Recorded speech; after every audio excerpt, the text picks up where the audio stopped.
Some moments in life feel small when they happen, almost ordinary. But later you realize they were the turning point that changed everything. My husband Anthony at 61 was a kind, responsible man who always took care of the people he valued. When he invited his nephew Eric to stay with us for a while, I never imagined how much my life would shift. I can still remember Anthony's serious face as he told me, "Daisy, take good care of him. He's sensitive, he struggles with sleep, and he needs to get himself together before he starts university." I nodded, not thinking much of it. But soon after, Anthony received a call about the house we had been waiting on, and he had to leave town for 3 days.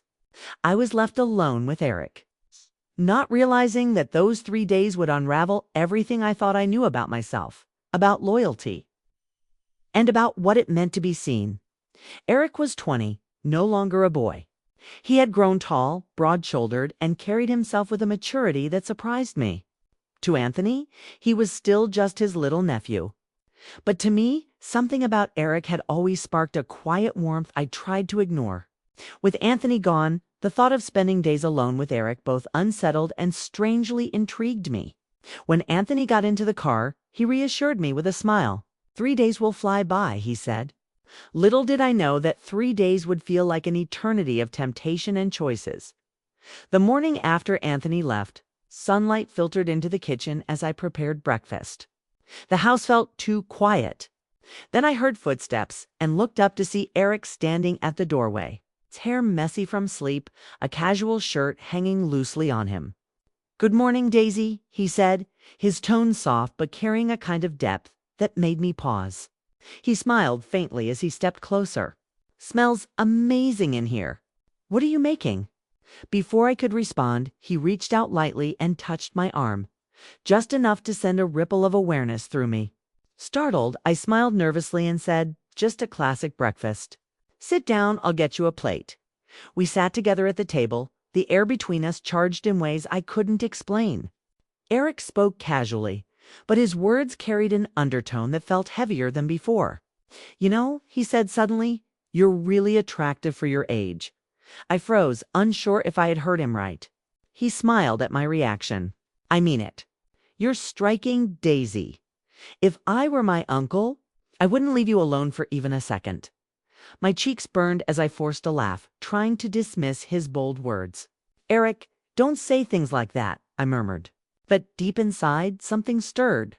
His eyes never left me as I cleared the plates, and I felt his gaze like a weight on my skin.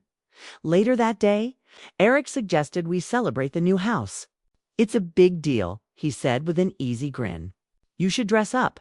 We'll have dinner, take some pictures, send them to Uncle. He'll love it." I hesitated, but his persistence disarmed me. "Come on, Daisy, let's make tonight special." His voice was playful yet sincere, and against my better judgment, I agreed. That evening, I prepared his favorite dishes, trying not to overthink what I was doing. I found an old green dress in my wardrobe, one I hadn't worn in years. When I slipped it on and saw my reflection in the mirror, I almost didn't recognize myself. The dress clung in ways that reminded me of my younger days, and for the first time in a long while, I felt alive. When I walked into the living room, Eric's eyes widened. "You look stunning," he said, admiration clear in his tone. I blushed as I sat down, trying to steady myself. Dinner was filled with laughter and light conversation, but beneath it all, something pulsed unspoken. Eric leaned closer than necessary, his gaze lingering too long, his words carrying layers I couldn't ignore. At one point, he reached for his phone. "Let's call Uncle," he said. He moved behind me, placing his hands gently on my shoulders as he angled the camera. His touch sent a shiver through me. When Anthony answered, Eric showed him the beautifully set table, his tone cheerful. "We've already started celebrating. Uncle, you shouldn't come back until the house is ours." Anthony laughed warmly, completely unaware of the storm beneath the surface. When the call ended, I exhaled deeply, realizing how much my emotions were spiraling. After dinner, Eric played soft music through the speakers. The dim light from the candles flickered, casting the room in a glow that felt almost unreal. He turned to me, extending his hand. "Dance with me, Daisy," he said. My heart skipped. Eric, I don't know, I whispered, but his eyes held mine with such quiet certainty. It's just a dance. We deserve a little fun tonight. Against the voice in my head telling me to walk away, I let him lead me to the center of the room. His hand rested gently on my waist, the other holding mine. The music surrounded us as we swayed, the closeness stirring emotions I had buried for years. His gaze was locked onto mine, full of something I couldn't quite name: longing, determination, maybe even love. Every step drew me closer to something I didn't want to admit. My mind screamed at me to stop, but my heart betrayed me. Eric leaned closer, his voice a low whisper. Daisy, you hide it well, but I see it. You've shut yourself off for so long, but inside you're still full of fire. His words shook me. I tried to laugh it off, but my breath came unevenly. Eric, you don't know what you're saying, I murmured. His eyes stayed locked on mine. I do. You deserve to feel alive again for a moment. I thought about Anthony, how distant he had been lately, how work had consumed all his attention. I thought about how invisible I had felt, how unnoticed, how starved for connection. And then I thought about the boy in front of me. No longer a boy, but a young man who saw me clearly in ways my husband hadn't in years. My heart pounded, my thoughts tangled. But I couldn't pull away. Eric didn't push further that night, but the look in his eyes haunted me long after I went to bed. I lay awake, staring at the ceiling, torn between guilt and a dangerous excitement that refused to fade. The next morning, the air between us was heavier than ever. Every glance, every word carried weight. Eric moved through the house with casual ease, yet his presence felt consuming. I found myself watching him when I thought he wouldn't notice. And every time our eyes met, my pulse quickened. Throughout the day, he found small ways to close the distance, standing too close in the kitchen, brushing my hand as he passed me the dishes, leaning in just enough that his breath warmed my skin. Each time, my chest tightened, and each time, I didn't stop him that evening. As the sun set, he asked softly, Daisy, do you ever wonder what it would be like to let yourself feel everything you've been holding back? I froze, my heart in my throat. His words echoed the thoughts I had been trying so hard to suppress. Eric, this isn't right, I whispered, my voice trembling. He stepped closer, his tone calm but firm. Maybe it isn't, but sometimes the wrong thing feels more real than anything else. And you know it too. The silence stretched between us, heavy and charged.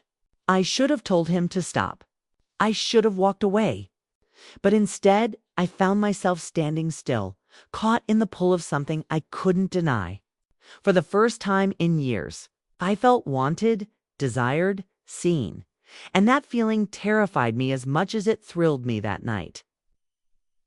As I lay in bed again, I realized nothing would ever be the same. My marriage, my sense of self, everything had shifted in those 3 days. It wasn't about what did or didn't happen. It was about the truth I had discovered that deep inside. I had been starving for connection, for attention, for something more than the safe but distant life I had built with Anthony. When Anthony returned, he was full of excitement about the house, about our future. I smiled, I nodded, I played the role I always had. But inside, I was different.